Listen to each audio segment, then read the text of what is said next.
Eric Alphen, bonsoir. Bien sûr, la réaction est à chaud, mais comment expliquez-vous sur votre territoire ce retournement de situation? Je crois que d'abord, je dois quand même revenir sur la circonscription qui est une des plus à gauche de France. Donc pour un candidat En Marche, c'était quand même un véritable challenge. C'est vrai qu'après le premier tour, on y a cru, parce qu'il y avait quand même un écart très important.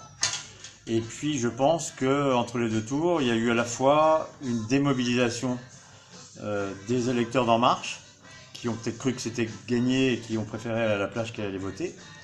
Et puis en même temps, il y a eu une vraie mobilisation non seulement du Parti Socialiste, mais de ce qu'on appelait il y a 30 ans l'Union de la gauche, qui visiblement dans certains endroits de France perdure, alors que la modernisme, c'est quand même d'essayer d'aller vers l'avant.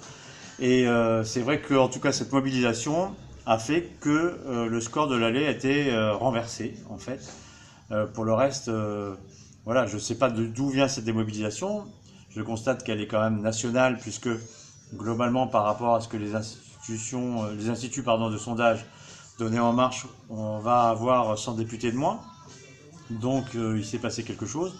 Néanmoins, l'important, c'est que En Marche aura la majorité à l'Assemblée nationale et pourra aller vers les réformes qui étaient souhaitées par le président de la République.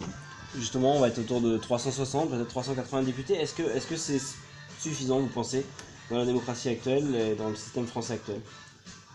Quand on a la majorité absolue à l'Assemblée, a priori, ça suffit.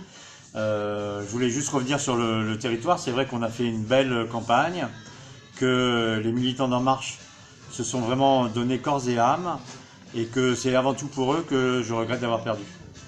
Voilà.